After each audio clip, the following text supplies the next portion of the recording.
ยังมันดมหายังบัดนี่มันดมหายังนอมูตุนมาดมหายังอันนี้นี่มันแม่ตีแต่เช้าแท้มันแม่ตีแต่เช้าแท้อันนี้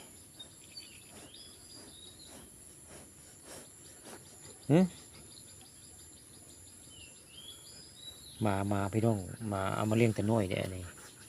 มาพันกูดินนี่ครับมากระนวลน้ำข้นเด้นี่มาอันนี้มาพันกูดินนี่ครับมาพอกระนวลน้ำข้นเพิ่นเป็นคนละมานี่คือเป็นภาพมาพี่น้องมาเอามาเลี้ยงแต่น้อยเนี่ยเพิ่นละข้ามมากระนวลน้ำข้นนะเพิ่นเข้าใจว่าเพิ่นเป็นคนละมาพันกูดินนี่เอามาแต่เจริญศิลป์ไปได้มาทำมาเพิ่งกับนอนน้ำคุณได้ทีนี้ในนอนเดี๋ยวกี่ขมุนนี่เพิ่นใหญ่แล้วขมุนนี่ใหญ่แล้วใหญ่ได้มานี่ก็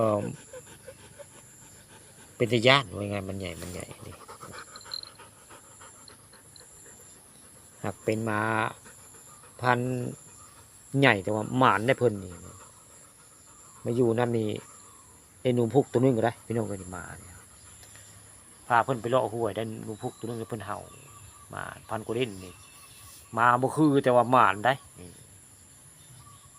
เพิ่นเห่าแต่ละเทื่อนี่แม่นอยู่ได้เห่าตัวนึงก็เจองู2 ตัวพี่น้องนี่มานี่มาเห่าก็ไม่เห็นสัตว์ป่าเลยได้มาพันลูกครึ่งได้มานี่มาพันกูเล่นนี่เป็นพันลูกครึ่งได้ประวัติมันหันก็เจ้าเอาไว้ในเฮือนในซ่านได้มีมาพัน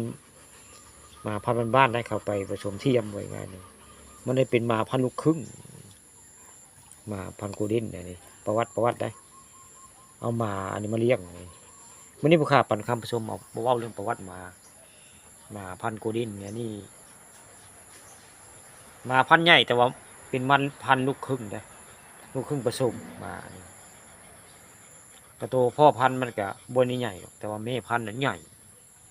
แม่พันธุ์เนี่ยเป็นมาพันธุ์กูเด้นแต่ว่าเป็นมาพ่อผสมนี่คือมาบ้านๆนะมาผสมเพิ่นมันเลยกลายพันธุ์แต่มาอยู่เพราะมาอยู่ยังน้อยมาเรียนเพิ่นได้เรียนเพิ่นแต่ยังน้อยแต่เพิ่นน่ะเข้าใจว่าคนนี่เป็นพ่อเป็นแม่เพิ่นนี่นอนแต่ยังน้อยได้นอนคนหมานี่ใหญ่มากก็ยังมานอนพ่อแม่คือเก่าเลยสั้นบ่ได้เพิ่นเงินมานอนเพิ่นสิห้องเพิ่นสิเอวเลยกับมานอนคนมาพันกูดิดแต่มานี่หันทำคนมาเฮือนมาซานนี่เพิ่นรูปใช่ได้คือสิกัดทำบ่กัดได้มานี่เอื้อนซื้อเพิ่นก็สิเปลี่ยนแปลงแบบนึงได้ถ้าเอื้อนซื้อเพิ่นให้เพิ่นที่รูปใส่ว่าไงมาพันกูดิดนี่ถ้าเอื้อนซื้อเพิ่นก็เคลื่อนได้เพิ่นดีใจเอื้อนซื้อเพิ่นดิเพิ่นเข้าใจว่ามีคนรู้จักเพิ่นมาพันกูดินแมวขึ้นเฮือกไปเพิ่นรูปใส่แมวย่านมันใหญ่มานี่ว่าง่ายซ้ำเชื้อน้อยบ่ได้มาใบน้อยได้มา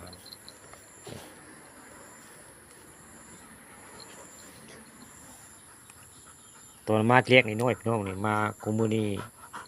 เพิ่นใหญ่เท่าใดนี่เพิ่นใหญ่แต่ว่าคนมาเคยมาซ่านในคำโบราณไว้กับอะไรมันเล่นใช่คนมันจะมา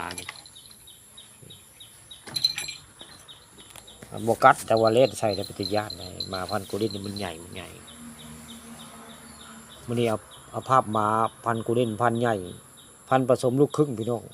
แต่มาอันนี้หมานหนูได้นี่หมานสัตว์ป่าได้เห่าเนี่ยเม็ดอยู่ได้โมงูกับหนูมา